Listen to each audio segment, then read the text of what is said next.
لیکن دیکھیں nature calls, ضرورت کے لیے جانا، یہ سب جو انسان کی جو ضرورت تھی ان کو بھی وہی تھی۔ پھر عیسیٰ ابن مریم کو اپنی ذات کو سولی پر چڑھانے والے اپنی ذات کی موت سے بچا نہیں سکے، تو پھر یہ کیسے خدا ہو گئے؟ تم خدا کہتے ہو، خدا کا بیٹا کہتے ہو، جب خدا کے بیٹے کو سولی چڑھائی جا رہی تو خدا کیا کر رہا تھا؟ نمبر 1۔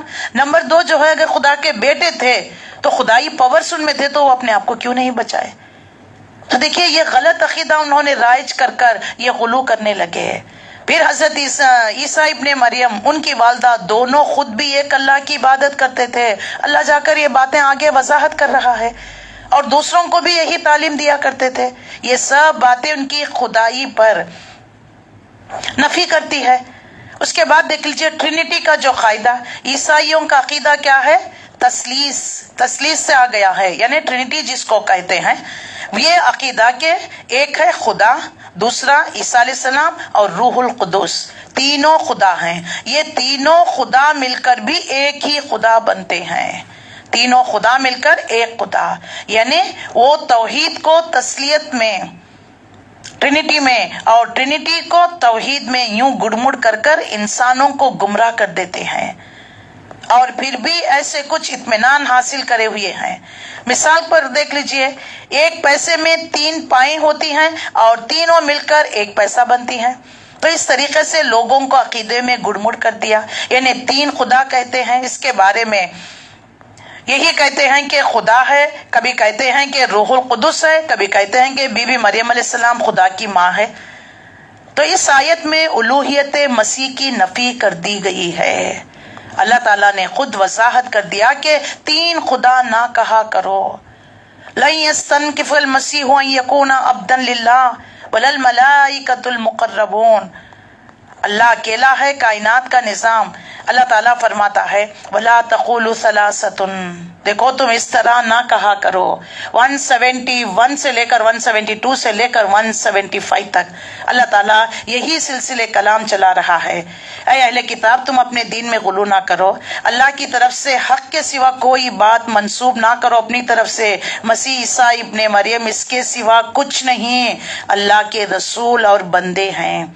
اللہ کا ایک فرمان تھا جو اللہ نے بی بی مریم کی طرف القا کیا، ایک روح تھی جو اللہ کی طرف سے، جس نے مریم کے رحم میں بچے کی شکل اختیار کی۔ وَلَا تَقُولُوا ثَلَاثَةٌ، بس تم اللہ اور اس کے رسول پر ایمان لاؤ اور جو ہے انتہوا، باز آ جاؤ۔ یہ مت کہو کہ 3 ہیں، 3 خدا ہیں۔ ٹرینٹی کا قاعدے کی نفی کی گئی، بس تم اللہ اور اس کے رسول پر ایمان لے کر آؤ۔ خیر لکم، یہ تمہارے لیے بہتر ہے۔ وَلَا تَقُولُوا ثَلَاثَةٌ، اور یہ نہ کہو کہ 3 ہیں، باز آ جاؤ، یہ تمہارے لیے بہتر ہے۔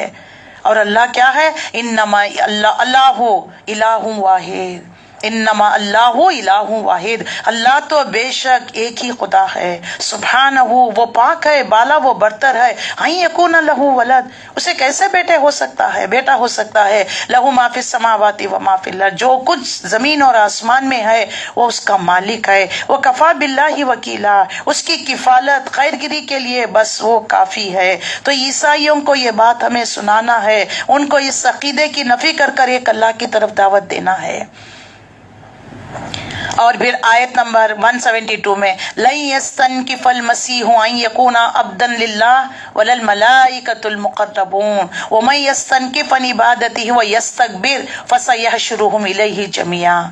مسیح نے کبھی اس بات کو آر نہیں سمجھا کہ وہ اللہ کے ایک بندے ہیں، اور نہ مقرب ترین فرشتے اس کو اپنے لیے آر سمجھتے ہیں، یعنی ہم بڑے ہیں، اللہ کے بیٹے ہیں، جیسا یہودی نحن ابن اللہ کہا کرتے تھے، اور جو ہے جو چاہے من مانی طور پر گناہ کیا کرتے تھے، انبیاء کو قتل کر دینا، کتابوں میں تحریف کر دینا، انہیں بچڑے کو معبود بنا لینا، اللہ کے سب کے قانون کو توڑنا۔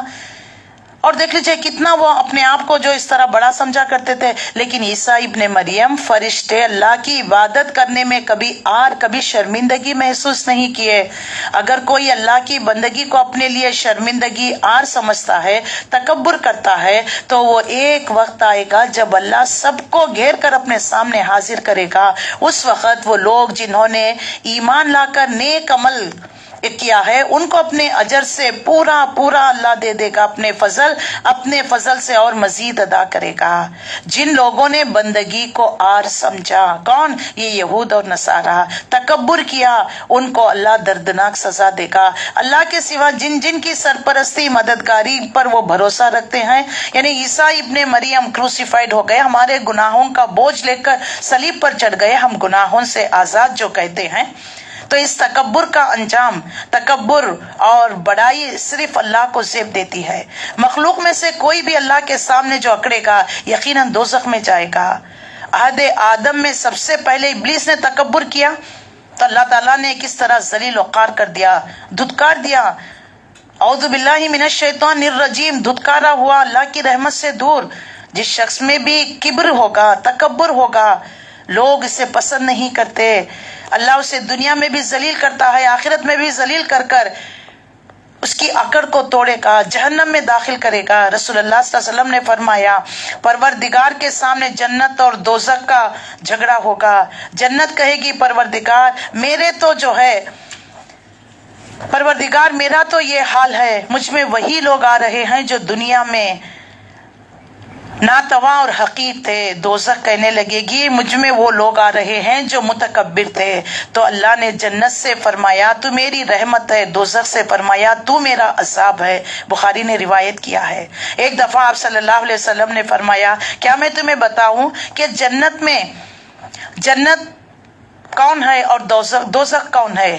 جنتی کو وہ ہر کمزور متکبر اس میں داخل کیا جائے گا۔ اگر اللہ کے بھروسے پر قسم کھا بیٹھے تو اللہ اس کو پورا کر دیتا ہے۔ اور جنت میں کون جائے گا؟ اللہ کے وہ نیک بندے ہوگے جو اللہ پر بھروسہ کرتے ہیں، اللہ کے بھروسے پر قسم کھا بیٹھتے ہیں، اللہ ان کی قسم کو پورا کراتا ہے۔ اور دوزخی ہر موٹا اجڑ متکبر آدمی ہوتا ہے۔ اللہ اکبر، اللہ ہمیں بچائے، جنتیوں میں شامل فرمائے۔ اس کے بعد اللہ تعالیٰ نے قرآن کے بارے میں وضاحت کر دی۔ یا ایھا الناس قد جاءتکم برہان من ربکم وانزلنا الیکم نورا مبینا۔ قرآن برہان بھی ہے، نور بھی ہے۔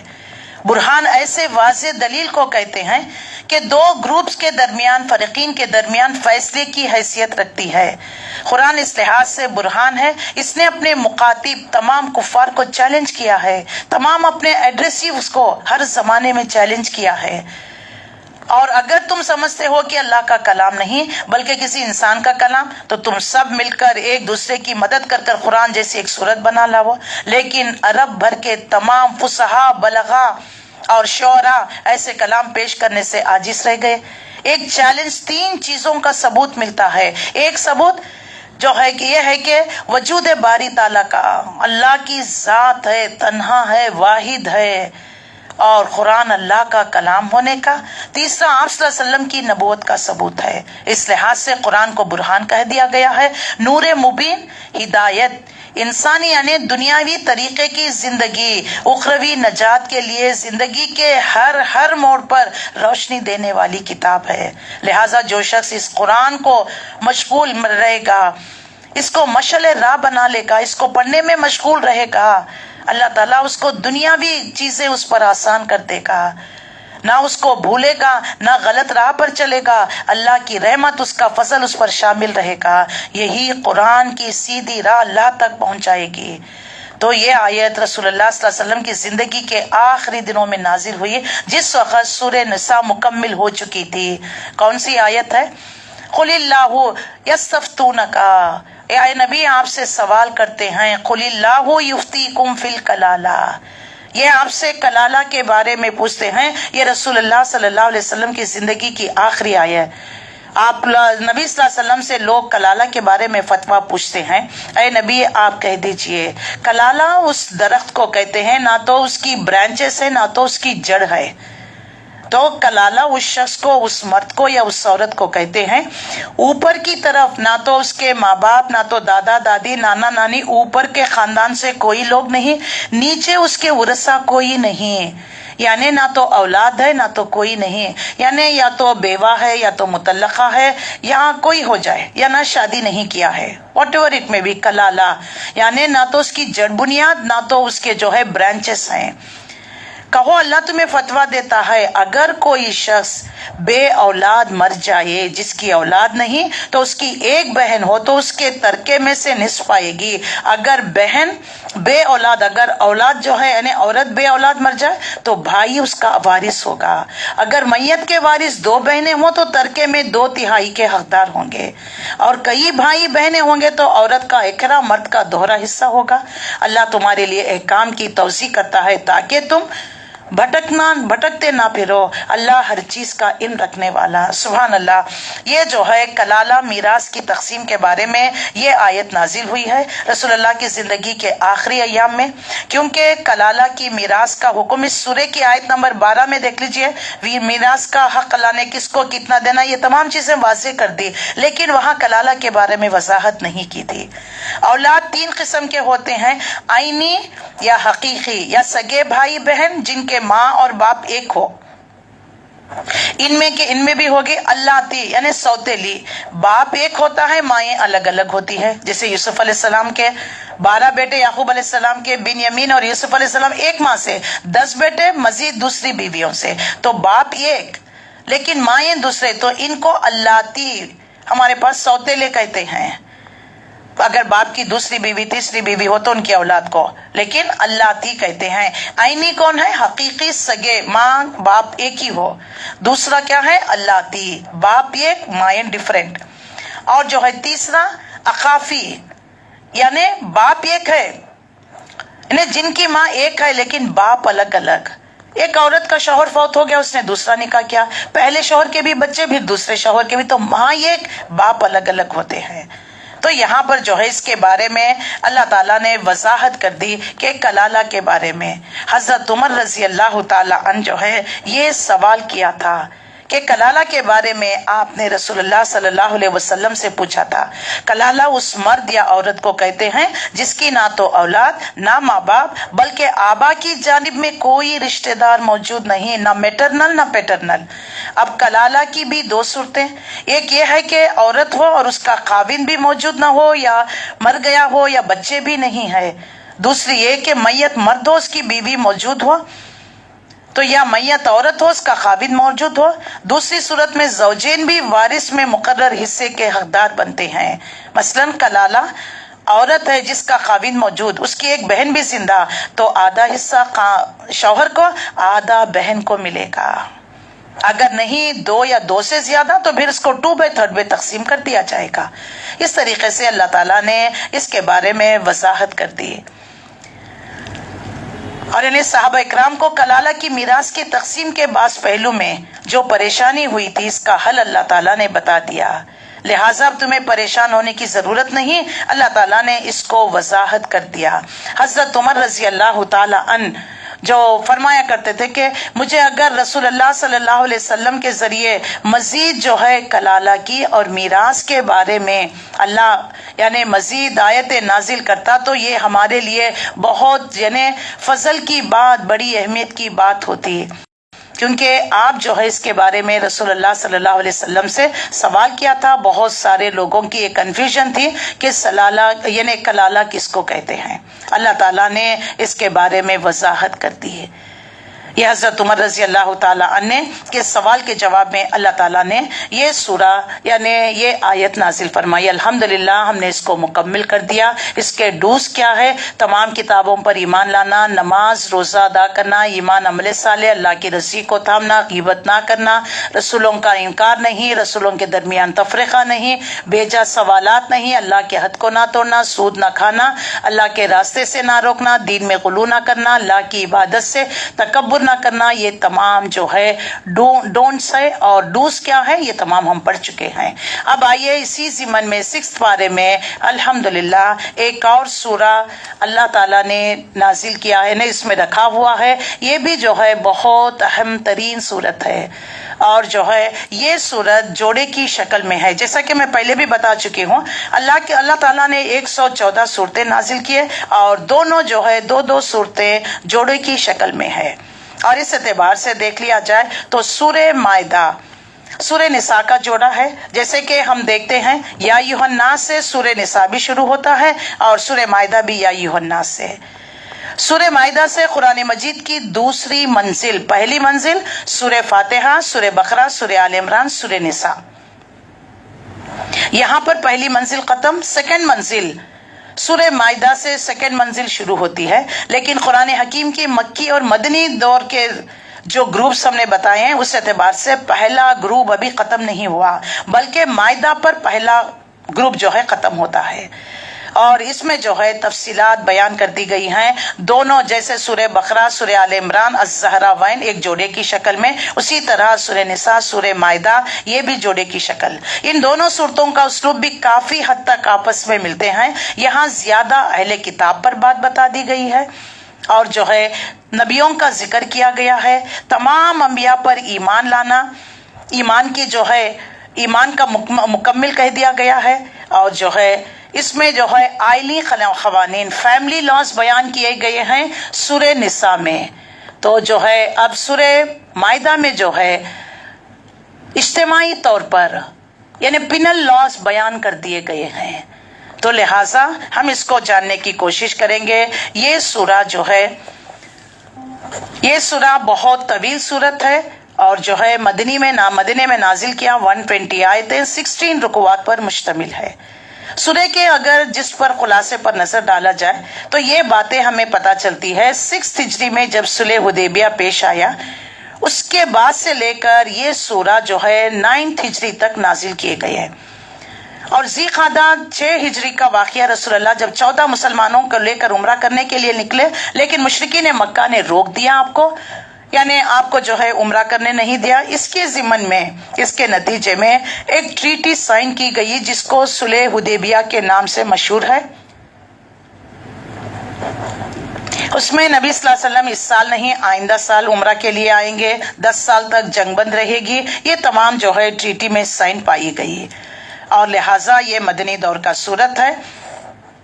اور مدنی دور کی بڑی صورتیں سورہ بقرہ، سورہ آل عمران، سورہ نساء، تو سورہ مائدہ، اور جو ہے اس میں سورہ نساء میں فیملی لاس، تو یہاں پر جو ہے قوانین اسلامی ریاست کے پینل کوڈ کے بارے میں، جرائم کے بارے میں یہاں پر قوانین لاس ہمیں بتا دیے گئے ہیں، اور زیادہ سے زیادہ حصہ حلال اور حرام کے بارے میں ہے۔ مسلمانوں کو مذہبی اور تمدنی سیاسی زندگی کے مطابق مزید احکامات اور ہدایت دے دیے گئے ہیں، اور سفر حج کے آداب بتا دیے گئے ہیں۔ نمبر 3 شاعر اللہ کا احترام کرنا ہے، اور جو ہے حدود سے تجاوز نہیں کرنا ہے، اور کھانے پینے کی چیزوں کے بارے میں اب کیونکہ دیکھ لیجئے سورہ مائدہ 9 ہجری میں فائنلائز ہو رہے ہیں اس کے احکامات، تو لہٰذا اس میں یہاں پر وضاحت کر دی گئی کہ اب جو ہے فائنلائز ہو رہا ہے دین، اب اس میں کوئی گنجائش نہیں، اور اللہ تعالیٰ نے اور شراب کو، جوے کو حرام قرار دے دیا، اور مزید فائنلائز کر دیا جا رہا تھا، ان میں ان باتوں کو فائنلائز کر دیا جا رہا تھا جو شریعت میں قانون کی حیثیت اختیار کرنے والی تھی۔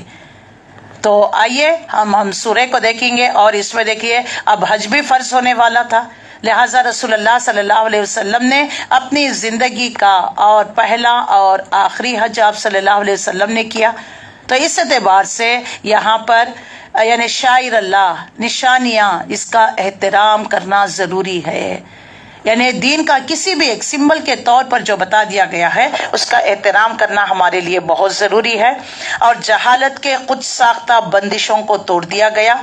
نمبر 6 اہل کتاب کے ساتھ ساتھ کھانے پینے، ان کی عورتوں سے نکاح کرنے کی وقتی ضرورت کے تحت ان کے لیے اجازت دے دی گئی۔ نمبر 8 وضو، غسل، تیمم کے قاعدے مقرر کر دیے گئے۔ نمبر 8 بغاوت، دشمنی، فساد اور چوری، ان کی سزائیں بتا دیے گئے۔ شراب اور جوے کو قطعی حرام قرار دے دیا گیا۔ قسم توڑنے کا کفارہ بتا دیا گیا، اور قانون شہادت میں مزید چند باتوں کی اضافہ کیا گیا۔ اس کے بعد مسلمانوں کو نصیحت، اب چونکہ مسلمان ایک حکمران بن چکے ہیں، ان کے ہاتھ میں جو ہے طاقت ہے، اور جس کا نشہ قوموں میں اکثر جو ہے پچھلی قوموں میں دوسروں کو تباہ تارج کیا تھا، اس طرح کرنے کا حکم نہیں، بلکہ تم حق کے علمبردار بن کر اٹھائے گئے، امت وسط خیر امت اور جو ہے امت ایسی عدل و انصاف پر قائم رہنے والی، تو نصیحت کر دی گئی جہاں ظلم کا خاتمہ کرنے کے لیے جہاد کرنے کا حکم اور کفر کو مٹانے کے لیے دعوت و تبلیغ کا حکم دے دیا گیا، اور اہل کتاب کی روش کے بارے میں بھی اشارہ کیا گیا، اللہ کی اطاعت، فرما برداری، اس کی حکم کی پیروی کرنے کا حکم دے دیا گیا، ثابت قدم رہنے کا، یہود اور نصارہ کی طرح عہدوں کو توڑنے سے بچنے کا حکم دے دیا گیا، اور جو ہے جہالت کے رسومات کو اس میں توڑ دیا گیا۔ آخری میں یہود اور نصارہ کو نصیحت دے دی گئی۔ یہودیوں کا اب جو ہے زور ٹوٹ چکا تھا، اب شمالی عرب کے تقریباً تمام یہودی بستیاں مسلمانوں کے زیر اثر آ گئی تھی۔ اس موقع پر ان کی غلط روی پر تنبیہ دی جا رہی تھی، بار بار انہیں جو ہے دین اسلام پر لانے کی دعوت و تبلیغ کی جا رہی تھی۔ یہ جو ہے اس میں کس کے اندر بتا دیے گئے ہیں، تو آئیے 85 آیتوں پر یہ سورہ مشتمل ہے، لیکن اتنا ہمارے پاس وقت نہیں ہوگا، انشاءاللہ جتنی آیتیں ہم دیکھ سکیں گے انشاءاللہ دیکھیں گے۔ تو 120 آیتیں اور 16 رکوعات پر مشتمل ہے۔ 1 اور 2 آیتوں میں اہم اصول کی ہدایت، احکامات شریعت۔ آیت نمبر 3 دین کی تکمیل کا اعلان۔ آیت نمبر 4 اور 5 میں اللہ نے پاکیزہ چیزیں حلال فرمائی۔ آیت نمبر 6 وضو کے فرائض۔ نمبر 7 شریعت ایک نعمت ہے، کلمہ طیبہ ایک عہد ہے۔ 8 سے لے کر 10 تک عدل کے علمبردار، انصاف کے علمبردار بنو۔ 19 میں اللہ تعالیٰ نے 8 سے لے کر 10 تک اس کی وضاحت کر دی گئی ہے۔ پھر جو ہے 19 آیت میں اہل کتاب کے لیے اتمام حجت، 20 to 24 پھر بنی اسرائیل کا شریعت کے لیے قتال سے انکار، 25-26 موسیٰ علیہ السلام کی بزدل قوم کے خلاف بددعا، 27 قربانی یعنی حابل اور قابل کا قصہ، 28 سے 31 اور جو ہے حضرت جو ہے انہیں حابل کا حکیمانہ واز اور شہادت، اور اس کے بعد 32 انسانی جان کی حرمت، اور 33-34 دہشت گردی سے، ٹیررزم سے منع کر دیا گیا، 35 اللہ کی قربت وسیلہ حاصل کرنے کا طریقہ، 36 کافر جہنم سے نہیں نکلیں گے، 38 to 40 چوری کے جرم کے لیے سزا، 41 to 43 زبان سے ایمان کا اظہار لیکن دل اس کا انکار، منافقت، 44 شریعت کے مطابق فیصلہ نہ کرنے والے کافر، شریعت کے مطابق فیصلہ نہ کرنے والے ظالم، 46 and 47 شریعت کے مطابق فیصلہ نہ کرنے والے فاسق، 48-49 خواہشات کی پیروی نہ کرو، شریعت نافذ کرو۔ آیت نمبر 50 عادلانہ شریعت یا ظالمانہ جاہلیت، 51 to 53 عیسائی اور یہودی کو دوست نہ بناؤ، اللہ کے محبوب بندوں کی صفات 54 میں، اور 55 to 56 اہل ایمان کے حقیقی دوست کون ہے، 57 to 60 دین اسلام کا مذاق اڑانے والوں کو دوست نہ بناؤ، 61 to 64 یہود کے شرمناک جرائم، 65-67 نفاذ یعنی پروٹیکشن آف شریعت برکت ہے، 67 قرآن کی تبلیغ، اور 68 شریعت نافذ کرنے والوں کو اللہ کی نگاہ میں، نہ کرنے والوں کو اللہ کی نگاہ میں کوئی عزت نہیں، 69 کسی گروہ سے نجات آخرت کی نجات کے لیے کافی نہیں، 71 شریعت کے بجائے خواہشات نفس کی جو پیروی کرتا ہے، 72 سے 77 شرک کرنے والے پر جنت حرام، اور 78 to 81 بنی اسرائیل کی نافرمانیوں پر نبیوں نے، پیغمبروں نے لعنت کی، 82 to 86 مسلمانوں کے دوست اور دشمن کون ہے، اللہ تعالیٰ نے یہاں پر وضاحت کر دی۔ تو اللہ کا نام لے کر شروع کرتے ہیں، بسم اللہ الرحمن الرحیم، یا ایھا الناس یا ایھا الذین آمنوا اوفوا بالعقود احلت لکم بہیمۃ الانعام الا ما یتلی علیکم غیر محل الصید وانتم حرم۔ اب یہاں پر سورہ نساء میں یا ایھا الناس کہہ کر، سورہ مائدہ میں یا ایھا الذین آمنوا کہہ کر، اے لوگوں جو ایمان لائے ہو، جس طرح پچھلی قوموں نے، یہود اور نصارہ نے عہدوں کو توڑ دیا، عقود، تم جو ہے عہد کو توڑنے والے مت بنو۔ اے اہل ایمان اپنے عہد و پیمانے، قول و قرار کو پورا ایگریمنٹس کو پورا کیا کرو۔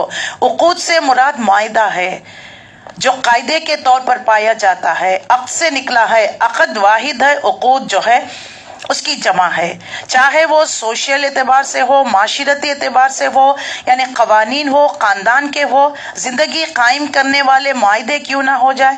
معاشرتی زندگی کی بنیاد ایک یونٹ، ایک خاندان جس کی بنیاد ایک معاہدہ، سوشل کانٹریکٹ، نکاح جس کو کہتے ہیں، مرد اور عورت کے درمیان ایک ساتھ زندگی گزارنے کا معاہدہ ہے۔ اس معاہدے سے انسانی معاشرے کی بلند و بالا عمارت کی بنیاد کی اینٹ رکھی جا رہی ہے۔ اس معاہدے کے مطابق فریقین کو جو حقوق، جو فرائض دیے جا رہے ہیں، ایک طرفہ بیوی کے حقوق اور فرائض، دوسری طرفہ شوہر کے حقوق اور فرائض۔ بڑے بڑے کاروباروں میں بھی دیکھ لیجئے معاہدات ہوتے ہیں، کانٹریکٹس ہوتے ہیں، تو اسی لیے ان کو جو ہے حکومت کی سطح پر ہوتے ہیں اور اداروں کی سطح پر، یعنی جو ہے مدرسوں کی سطح پر، ہر اعتبار سے تو ان عہدوں کی پیمانے پر برقرار رکھا کرو، ان عہدوں کو توڑو نہیں۔ اللہ کے رسول صلی اللہ علیہ وسلم کی واضح حدیث سے پتہ چلتا ہے، آپ صلی اللہ علیہ وسلم نے فرمایا کہ جو عہد تم کر چکے ہو اس کو پورا نبھایا کرو، عہد کو توڑنا منافقانہ صفت ہے، تو لہٰذا ہمیں عہدوں کو پورا کرنا۔ ایک عہد ہم روحوں کے عالم میں الست بربکم قالوا بلا شہیدنا، یہ ہمارے تحت شعور میں ڈال دیا گیا ہے، ہم اللہ سے عہد کر کر آئے ہیں، اب اللہ کو چھوڑ کر غیر اللہ کو پکارنا ہم عہدوں کو توڑ رہے ہیں۔ اسی طرح شوہر بیوی کے درمیان، اولاد ماں باپ کے درمیان، بھائی بھائی کے درمیان، بھائی بہنوں کے درمیان، پڑوسی کے درمیان ایک دوسرے پر یہ حق بنتا ہے۔ مسلمان کا مسلمان پر 6 حق ہیں، سلام کرے تو جواب دینا، دعوت دی جائے تو قبول کرنا، جنازے میں شرکت کرنا اور اس کی بھلائی چاہنا، اس کو نقصان نہ پہنچانا، بہت سارے ہیں نا، چھینکے تو جو ہے الحمدللہ کہے تو یرحمک اللہ کہنا، یہ سب مسلمان کے مسلمان پر حق بنتے ہیں۔ اس کو نہ نبھانا یہ جو ہے عقود کو توڑنے کے برابر ہے۔ اس کے بعد میں جو ہے حلال اور حرام کی تمیز بتا دی گئی ہے۔ تمہارے لیے مویشی کی قسم کے سب جانور حلال کیے گئے ہیں سوائے ان کے جو جن پر آگے جا کر تمہیں بتا دیا جائے گا، لیکن احرام کی حالت میں شکار کو تمہارے لیے حرام قرار دے دیا گیا ہے۔ اب یہاں پر کیونکہ 6 ہجری میں دیکھ لیجئے صحابہ اکرام جو ہے عمرہ کے لیے جایا کرتے تھے، احرام باندھے ہوئے تھے اور جانور بھی ساتھ لے کر گئے تھے، ان کے گلوں میں پٹھے ڈال دیے گئے تھے علامت کے طور پر، اور جو ہے تو شکار میں احرام کی حالت میں شکار نہ کرنا۔ احرام کی حالت میں جب انسان آتا ہے کچھ پابندیاں عائد ہو جاتی ہے، خوشبو نہیں لگائے گا، شکار نہیں، گالی گلوچ نہیں ہے، ایک روحانی لباس وہ اختیار کر لیتا ہے، تو اس طرح منع کر دیا گیا کہ جو ہے شکار نہیں، شکاری کو شکار کا پتہ بھی نہیں دینا ہے۔ تمہارے لیے حلال کر دیے گئے ہیں مویشی قسم کے تمام حیوانات جو گھاس پھوس کھاتے ہیں، وہ جانور تمہارے لیے حلال ہے، اور جو چیتا، ببر، جن کے نوکیلے جو ہے دانت ہوتے ہیں، پنجے ہوتے ہیں، وہ تمام جو ہے جانور تمہارے لیے حرام ہے، جن کا حکم اللہ نے سورہ الانعام میں بھی واضح کر دیا ہے۔ یعنی باقی مویشی قسم کے جانور ہیں، یعنی جو ہے مثلا جو ہے شیر ہے، چیتا، ببر ہے، وحشی، وہ حلال نہیں ہے۔ ہرن، نیل گائے اور اس طرح کے جانور جو عام طور پر گوشت خور نہیں ہوتے، یعنی وہ کسی جانور کو چیر پھاڑ کر نہیں کھاتے، وہ تمہارے لیے جائز ہے۔ اور یہ جائز کرتے ہوئے شکار کو جب احرام کی حالت میں تم پر حرام کر دیا گیا ہے، بے شک اللہ تمہیں حکم دیتا ہے جو چاہتا ہے، یہ اللہ کا اختیار ہے، وہ جو چاہتا ہے فیصلہ کرتا ہے، جو چاہتا ہے حکم دیتا ہے۔ پھر دوسری آیت میں یا ایھا الذین آمنوا لا تحلوا شعائر اللہ ولا الشہر الحرام، اہل ایمان مت بے حرمتی کرو اللہ کی شاعر اللہ کو۔ شاعر کی جمع شعار ہے، شعیر کی جمع شاعر ہے، یعنی کسی بھی جماعت کا، مدرسے کا لوگو ہوتا ہے نا، سمبل جو ہوتا ہے، اس کے بارے میں وضاحت کر دی گئی ہے۔ اللہ کی شاعر اللہ، جسے دیکھ کر اللہ یاد آ جائے، ان کی بے حرمتی چاہے کسی قوم کا ہو جائے، کسی مذہب کا ہو جائے، کسی دین کا کیوں نہ ہو جائے، ہر وہ جو چیز کسی مسلک یا عقیدے، طرز فکر، نظام، اس کا شاعر کہلاتا ہے۔ یہ علامت نشانی کا کام کرتا ہے۔ سرکار کے جھنڈے ہیں، فوج ہے، پولیس ہے، فلیگ ہے، یونیفارم ہے، سکے ہیں، نوٹ ہیں، یہ سب حکومت کے شاعر ہیں، یہ جس سے جو ہے حکومت کے بارے میں پہچان ہوتی ہے، ان کا احترام کرنا ہے۔ اور اسی طریقے سے یعنی کوئی چرچ ہے، قربان گاہ ہے، صلیب ہے، یہ مسیحیت کا شاعر ہے، چوٹی ہے اور جو ہے مندر ہے، یہ برہمنت کی شاعر ہے، اور اسی طریقے سے دیکھ لیجئے اللہ تعالیٰ دین کا شاعر کیا ہے، انہیں مسجد ہے، مینار ہے، اذاں ہے، یہ سب شاعر اللہ میں شمار کیا جاتا ہے، تو ان کی بے حرمتی نہ کیا کرو۔ اللہ تعالیٰ ان کا احترام کرنے کا حکم دیتا ہے۔ دین اسلام بہترین دین ہے کہ اللہ تعالیٰ نے صرف اپنے دین کا نہیں، دوسرے ادیان کا بھی لحاظ رکھنے کا، احترام کرنے کا حکم دے دیا ہے، اور جو ہے احرام کی حالت میں شکار کرنے سے منع کر دیا گیا ہے کہ احرام کی حالت میں ہو تو تم پر کچھ چیزیں پابند ہو جاتی ہیں، ان پر جو ہے وہ چیزیں تم پر حرام کر دی گئی ہے۔ اس کے بعد تیسری آیت میں حرمت علیکم، تم پر حرام کر دیے گئے ہیں، یہاں پر حرام کی فہرست اللہ تعالیٰ گنا رہا ہے، تم پر وہ تمام چیزیں حرام کر دی گئی ہے، یعنی مردار، خون، خنزیر، وہ جانور جو اللہ کے سوا کسی اور کا نام لے کر ذبح کیا گیا، اور مزید ان کی جو ہے ایکسپلینیشن کی گئی، وہ جانور جو گلا گھٹ کر یا چوٹ کھا کر یا بلندی سے گر کر یا ٹکر کھا کر مر جائے یا کسی درندے نے اس کو پھاڑا ہو، سو اس کی جس سے تم نے زندہ پا کر ذبح کر لیا تم کھا سکتے ہیں، اگر تم جانے تک اگر وہ مر گیا تو پھر تمہارے لیے حرام۔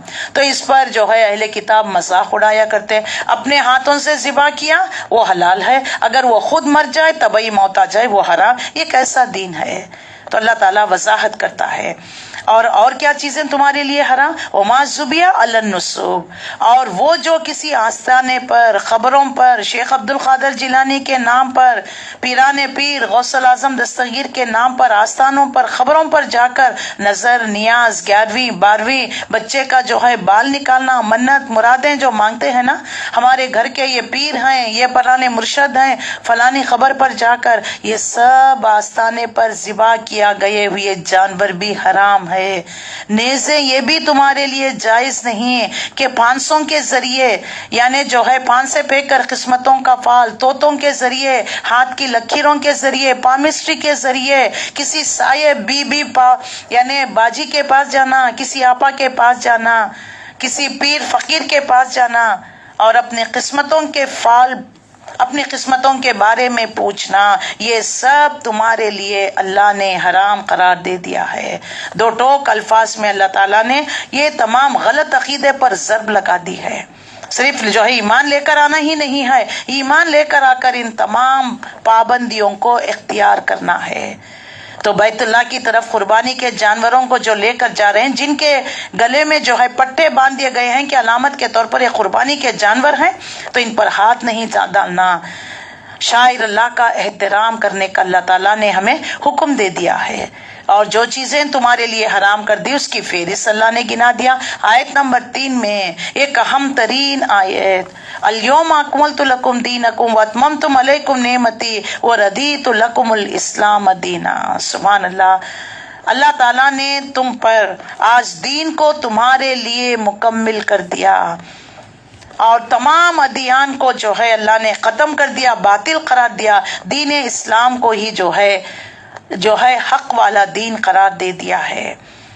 تو لہٰذا یہ آیت رسول اللہ صلی اللہ علیہ وسلم پر اس وقت نازل کی گئی جب آپ صلی اللہ علیہ وسلم حجۃ الوداع میں حج کے ارکان ادا کر رہے تھے۔ اس وقت یہ جو ہے اللہ تعالیٰ نے آپ صلی اللہ علیہ وسلم پر یہ آیت نازل فرمائی، اور حضرت عمر رضی اللہ تعالیٰ عنہ کے پاس ایک یہودی آ کر کہنے لگا کہ اگر ہمارے درمیان وہ آیت نازل کی جاتی تو ہم اس کو عید کا دن مناتے۔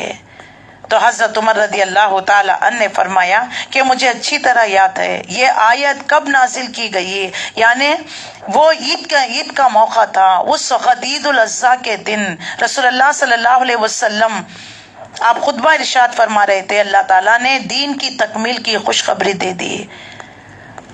اور دین کی تکمیل کا مطلب کیا ہے؟ شریعت، تمام اصول، تمام لاز اور ہدایت کا سامان اللہ کی طرف سے جو نازل کردہ رسول اللہ صلی اللہ علیہ وسلم تمام مسلمانوں کے سامنے پیش فرمایا، جس کا مطلب یہ ہے کہ اس کے بعد مسلمانوں کو زندگی گزارنے کے معاملہ میں کوئی کج روی، کوئی جو ہے ڈاؤٹ، کوئی شک نہ رہے، اور اصول اسلام کے بارے میں بتا دیا گیا۔ جتنے بھی ازمس آئے، سوشلزم، سیکولرزم، سب اپنی آپ موت مر گئے، لیکن اللہ نے انسانوں پر بالخصوص مسلمانوں پر سب سے بڑی نعمت دین اسلام، اس نے مسلمانوں کو ایسی جامع ہدایت احکامات عطا فرمائے ہیں جس سے دنیا کی زندگی بھی کامیاب خوشگوار ہوتی ہے، اخروی نجات بھی حاصل ہوتی ہے، اور دوسروں کا دست نگرانی بھی نہیں بننا پڑتا۔ یعنی جس طرح کائنات کی تمام چیزیں اللہ کے حکم کے سامنے چون چرا تسلیم کم ہے، اسی طرح انسان بھی اختیار رکھنے کے باوجود اللہ کے حکم کے سامنے سر تسلیم کم۔ تو لہٰذا دین کی تکمیل، یہود کعب بن احبار حضرت عمر رضی اللہ تعالیٰ عنہ سے کہنے لگے تم یہ کیسی آیت پڑھتے ہو کہ اگر وہ آیت ہم یہودیوں پر نازل ہوتی تو اس دن ہم عید کا دن، جشن کا دن مناتے۔ حضرت عمر رضی اللہ تعالیٰ نے جواب دیا یہ آیت کب اور کہاں اتری، اس وقت آپ صلی اللہ علیہ وسلم کہاں تشریف رکھتے ہیں یہ مجھے پتا ہے۔ یہ آیت عرفے کے دن اتری، اللہ کی قسم ہم اس وقت عرفات میں تھے اور رسول اللہ نے اس آیت کو پڑھ کر سنایا۔ حضرت جابر فرماتے ہیں کہ آپ 9 سال تک مدینے میں رہے مگر حج نہیں کیا، پھر 10ویں سال آپ صلی اللہ علیہ وسلم نے لوگوں میں اعلان کرا دیا کہ آپ حج کے لیے روانہ ہوئے ہیں، لہٰذا بہت سے لوگ آپ کے ساتھ مدینے سے نکلے حج کرنے کے لیے۔ اور اس کے بعد جو ہے آپ صلی اللہ علیہ وسلم نے، اللہ تعالیٰ نے یہ آیت نازل فرمائی، آپ صلی اللہ علیہ وسلم نے لوگوں کو یہ آیت پڑھ کر سنائی، الیوم اکملت لکم دینکم واتممت علیکم نعمتی وردیت لکم الاسلام دینا، آج میں نے تم پر اپنی نعمت کو تمام کر دی، دین اسلام بحیثیت دین شریعت میں نے پسند کر لیا ہے۔ تو بینگ اے مسلم ہماری ذمہ داری کہ اس شریعت کو ہمیں نافذ کرنا ہے اور ہمیں لوگوں کو دکھانا ہے، یہی میری اور آپ کی ذمہ داری۔ اسی کے لیے ہمیں ایک امت وسط خیر امت کی تشکیل کی دی گئی ہے۔ اس کے بعد پھر جو ہے حلال اور حرام کا ذکر اللہ تعالیٰ پھر آیتوں میں واضح کر رہا ہے۔ آج کافر جو ہے تم سے مایوس ہو گئے ہیں، آج وہ مایوسی اختیار کر چکے ہیں، اور یہ تمام جو ہے شیطانی فعل ہے، یعنی پامسٹری کے بارے میں، قسمتوں کے فال کے بارے میں، یعنی فالگیری کرنا، یہ مشرکانہ عقیدہ تھا۔ دیوی دیوتوں کے نام سے جو ہے تیر چلایا کرتے اور اس پر نام یعنی یس نو لکھا کرتا، یس ہوتا تو وہ کام کر گزرتے، نو تو پھر وہ کام نہ کرتے۔ آستانوں پر جانا، توہمات پرستی، فالگیری کرنا، جس کے زندگی کے معاملات کا فیصلہ عقل و فکر کے بجائے وہم سے، خیال سے اور جو ہے اس طرح پان سے پھینک کر کیا کرتے۔ جوے کی قسم جوے کھیلا کرتے تھے، جوے پر بڑا بڑا موٹی موٹی رقمیں باندھا کرتے تھے۔ یہ تمام اقسام اللہ نے حرام قرار دے دیا، یہ مشرکانہ عقائد کو اللہ نے ختم کر دیا، یہ سب فعل فسق ہے۔ آج کافروں کو تمہارے دین کی طرف سے پوری مایوسی ہو چکی ہے، لہٰذا تم ان سے نہ ڈرو، فلا تخشوہم واخشونی، مجھ سے ڈرو۔ آج میں نے تمہارے لیے تمہارے دین کو مکمل کر دیا، اپنی نعمت تم پر تمام کر دی، تمہارے لیے اسلام کو پسند کر دیا، دین کی حیثیت سے قبول کر لیا، لہٰذا حلال اور حرام کی جو قیود تم پر عائد کر دی گئی ہے ان کی پابندی کرو۔ البتہ جو شخص بھی اگر بھوک سے مجبور ہو کر ان چاروں چیزوں میں سے یعنی میتۃ والدم ولحم الخنزیر وما اہل لغیر اللہ، ان چاروں چیزوں میں سے کوئی جان بچانے کے لیے وقتی طور پر کھا لے، اس پر کوئی گناہ نہیں، اس کا میلان ہو تو اللہ بے شک معاف کرنے والا، رحم کرنے والا۔ اور لوگ پوچھتے ہیں، آیت نمبر 4، یسألونک ماذا احل لہم، وہ آپ سے سوال کرتے ہیں اللہ نے کیا حلال کیا ہے، اے نبی آپ کہہ دیجئے حرام چیزیں تو بتا دیا نا، یہ 4 حرام کے علاوہ تمام چیزیں تمہارے لیے حلال ہے، تمہارے لیے احل لکم الطیبات، تمہارے لیے پاکیزہ چیزیں حلال کر دی گئی ہے۔ ان شکاری جانوروں کو تم نے ٹرین کر کر ان کے ذریعے سے شکار کرتے ہو، جس پر اللہ کا نام لے کر تم چھوڑتے ہو، وہ بھی تمہارے لیے حلال ہے۔ بس اللہ سے ڈرتے رہو، اللہ تعالیٰ حساب لینے میں کچھ دیر نہیں لگتا۔ اور آیت نمبر 5، آج الیوم احل لکم الطیبات وطعام الذین اوتوا الکتاب حل لکم وطعامکم حل لہم والمحصنات من المؤمنات، آج تمہارے لیے سارے پاکیزہ چیزیں حلال کر دی گئی، اہل کتاب کا کھانا بھی تمہارے لیے حلال اور تمہارا کھانا ان کے لیے حلال، اور محض